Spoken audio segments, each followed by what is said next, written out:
Bonjour et bienvenue sur Medi 1 TV. Embargo terrestre et aérien, suspension des transactions commerciales, gel des avoirs du Mali ou encore rappel des ambassadeurs. Telles sont les sanctions décidées hier à Accra, au Ghana, par la CEDEAO à l'encontre de Bamako, sans parler de la menace d'une intervention militaire. La réponse de la junte au pouvoir au Mali ne s'est pas fait attendre. Presque la même réciprocité a été décidée par les autorités maliennes. Aujourd'hui, on est même en droit de se demander jusqu'à quand le Mali restera encore dans les instances régionales ouest-africaines. C'est une des nombreuses questions que nous posons à notre invité. Il s'agit de l'analyste politique spécialiste de l'Afrique, Arine Zouzi, en direct avec nous depuis Kinshasa. Bonjour Arine Zouzi. Bonjour Oumar. Alors, on a l'impression que c'est de l'œil pour l'œil et du dent pour dent. Comment comprenez-vous cette spirale de sanctions et ripostes entre le Mali et ses instances sous-régionales? Alors, ce qu'il faut d'emblée rappeler, c'est que les autorités maliennes n'ont pas du tout respecté les engagements qui ont été pris au mois d'août 2020, à savoir que l'ordre constitutionnel serait de retour au plus tard le 27 février 2022. Bien au contraire, les autorités maliennes ont estimé qu'elles avaient besoin de 5 ans supplémentaires, ce qui naturellement est inacceptable. Mais il était aussi du devoir de la CEDEAO de frapper fort et d'envoyer un message de fermeté pour contraindre la junte à revoir bien évidemment ses ambitions, ce qu'elle a tenté de faire en proposant 4 ans, mais là nous sommes vraiment dans l'inacceptable.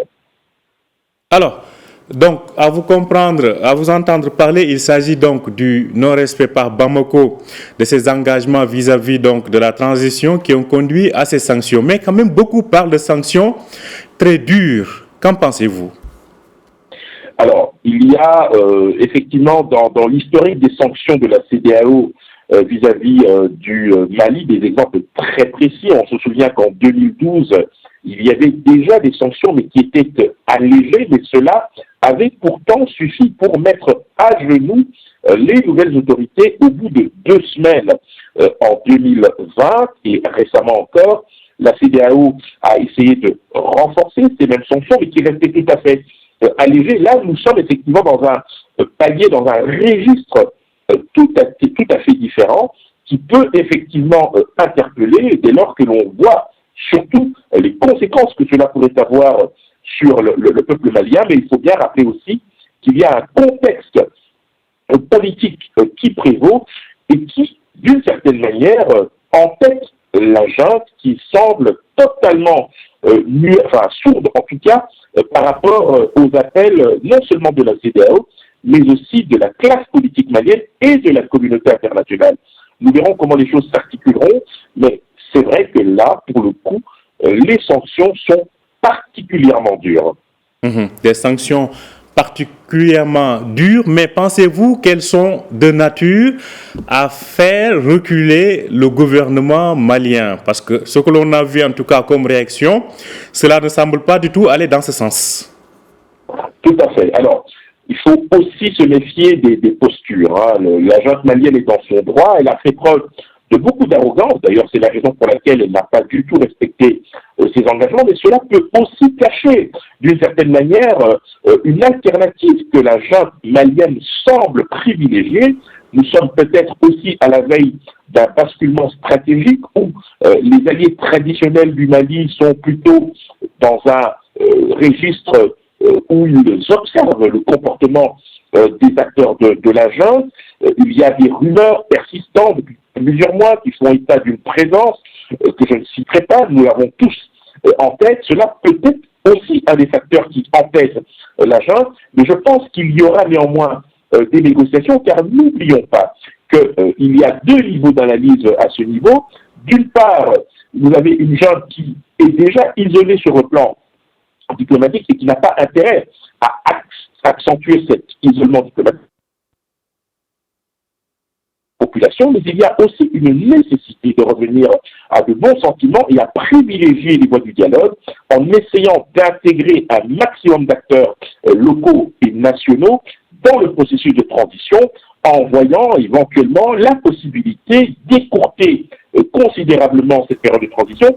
Quand on parle de 4 ans, ça veut dire que la junte resterait pendant 6 ans au pouvoir, ce qui pour le coup est inacceptable, mais on peut aussi envisager l'hypothèse selon laquelle cette junte s'est servie, je dirais, de la situation sécuritaire comme variable d'ajustement pour précisément négocier dans la surenchère.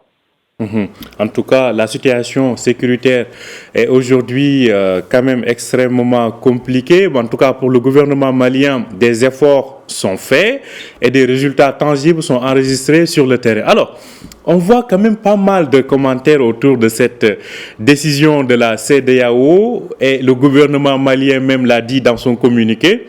C'est comme si aujourd'hui la CEDEAO est en train de s'exprimer ou en train de frapper le Mali à la place d'autres puissances non africaines. Qu'en pensez-vous? Non, là je pense que nous tombons dans un discours populiste qui n'a aucun sens. Cela aurait été beaucoup plus cohérent de la part des autorités maliennes de dire que de telles sanctions pouvaient aussi se retourner d'une certaine manière contre la CEDEAO. Nous pensons notamment à la lutte contre le terrorisme, puisque c'est aussi une priorité de la CEDEAO, sachant que le Mali est probablement le pays, je dirais, le plus ciblé. Cela pourrait effectivement affecter les capacités de la CEDEAO, mais aussi, j'allais dire, accentuer le processus de déstabilisation de certains pays de la région. Oui, là, cela aurait beaucoup de sens, mais considérer que la CEDEAO se substituerait à une certaine communauté internationale, cela serait faire preuve de, franchement, de populisme, et ce serait très, très, très mal venu dans un moment particulièrement crucial pour l'histoire du Mali.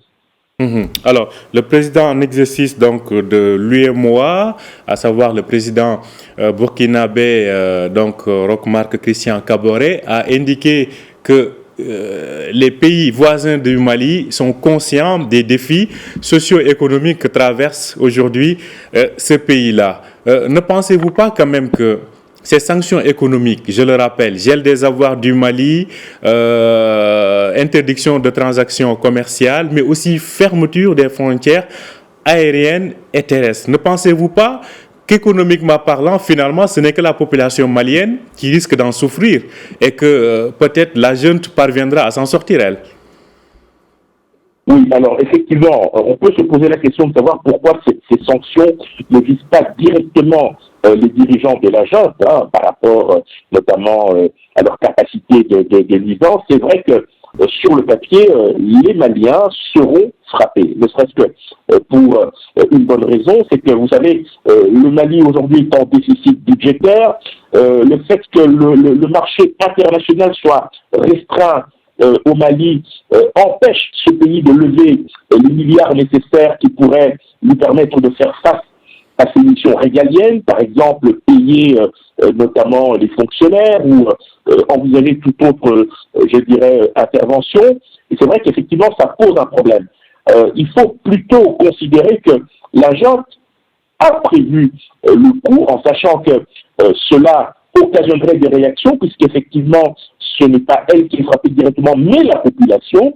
Et donc, par conséquent, aujourd'hui, il faut plutôt trouver des mécanismes qui permettent à la fois d'isoler la junte en épargnant la population, mais cela va faire l'objet, à mon avis, de nouvelles négociations. Mais je le répète encore une fois, l'entêtement de la junte est assez surréaliste, et à mon sens, cela cache peut-être des garanties ou des assurances qu'elle aurait obtenues ailleurs et qui, je dirais, la maintiennent dans cette posture qui n'a vraiment aucun sens. À ce propos, je rappelle que lors de ses précédentes décisions, la CEDEAO avait déjà infligé des sanctions à la presque quasi-totalité des membres de la junte et au gouvernement actuel, y compris le Premier ministre Boubel Chocolat Maïga. Alors, Bamako menace même, en tout cas ça se lit, entre les lignes, si on voit le communiqué, en tout cas la réaction du gouvernement malien, Bamako menace peut-être même de se retirer de ces instances sous-régionales. À ce niveau-là aujourd'hui, quels selon vous pays peuvent servir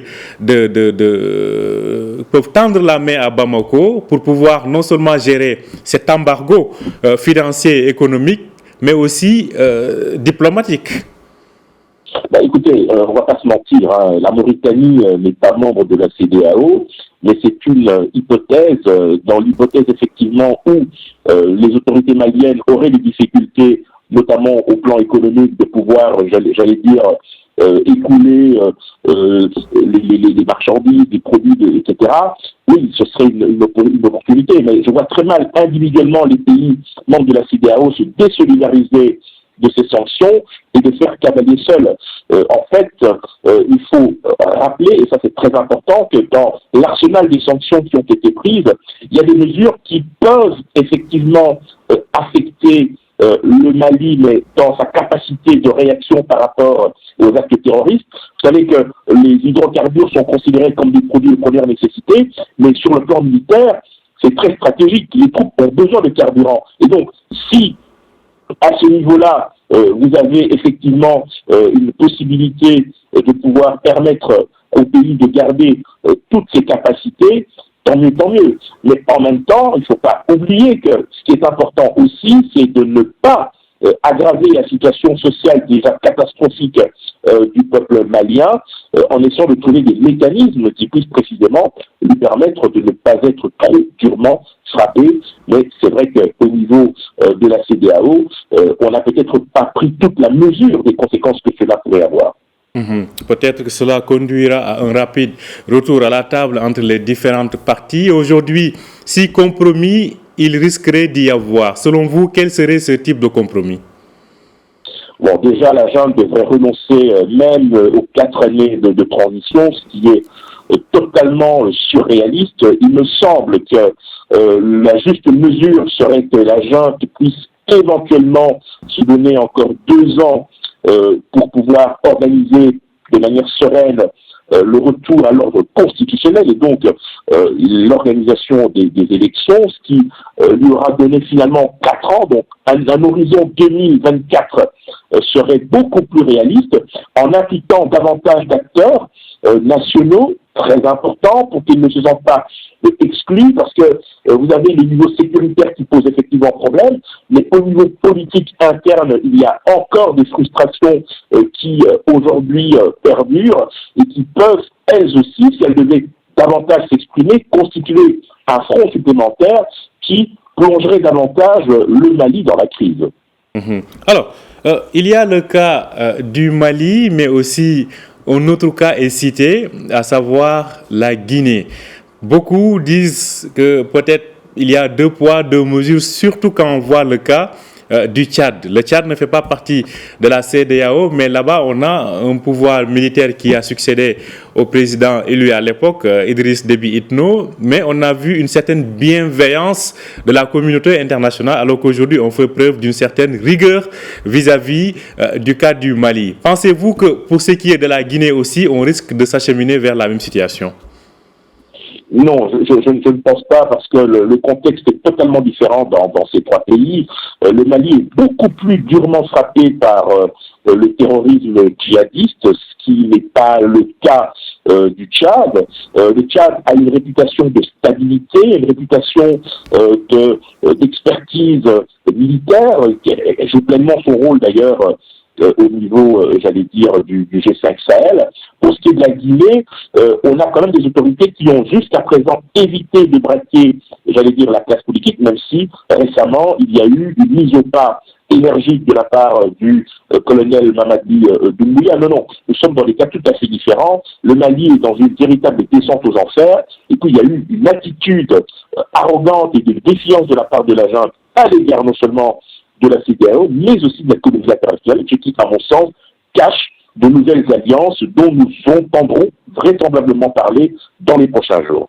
Alors, quand vous évoquez cela, cette différence entre les 2 cas, cela pousse quand même à s'interroger, parce que beaucoup disent qu'aujourd'hui, la CEDEAO n'a agi que parce que avant cela, l'Union européenne avait décidé d'intervenir et que finalement, entre Bamako et Paris, ça ne va pas et que la CEDEAO joue le jeu des puissances étrangères, comme on l'a dit tout à l'heure. En fait, comment aujourd'hui faire en sorte que la CEDEAO puisse quand même être plutôt exemptée de tous ces types de reproches-là? Alors, on a longtemps fait le procès aux Africains de ne pas être en capacité de régler leur propre crise. On a reproché l'inertie de l'organisation panafricaine. On voit aujourd'hui une organisation sous-régionale qui prend ses responsabilités. On peut considérer effectivement que les mesures qu'elle a prises sont extrêmement dures, mais on ne peut pas en même temps lui reprocher de prendre ses responsabilités. Je pense que cela serait faire preuve de mauvaise foi. Et puis surtout, faire un procès d'intention vis-à-vis de la CEDEAO en disant qu'elle ferait les Jeux de Paris serait aussi, à mon sens, complètement faux, pour la simple et bonne raison qu'au sein même de la CEDEAO, vous avez des pays qui ne sont pas forcément en odeur de sainteté avec Paris. Je pense qu'il faut plutôt doter, ou en tout cas donner les moyens à la CEDEAO de pouvoir agir, je dirais, comme elle le fait, mais en ne perdant pas de vue que c'est un précédent qui est créé et que donc, à l'avenir, il ne faudra pas qu'elle soit pointée pour les accusations que nous lui portons aujourd'hui, c'est-à-dire il faut une fermeté et qu'il puisse s'affranchir de toute considération politique, géographique et autres qui pourrait donner l'impression qu'elle agit selon le principe 2 poids 2 mesures. Arine Zouzi, analyste politique, vous étiez en direct avec nous depuis Kinshasa, la capitale de la République démocratique du Congo, pour nous parler de ce jeu de sanctions entre la CEDEAO et le Mali. Merci d'avoir accepté notre invitation. Merci à vous, à très bientôt, j'espère. À très bientôt. Merci à vous aussi de nous avoir suivis. Je rappelle que vous pouvez retrouver cet entretien sur notre site www.medianews.com. Bonne journée et bonne suite de programme sur Média TV.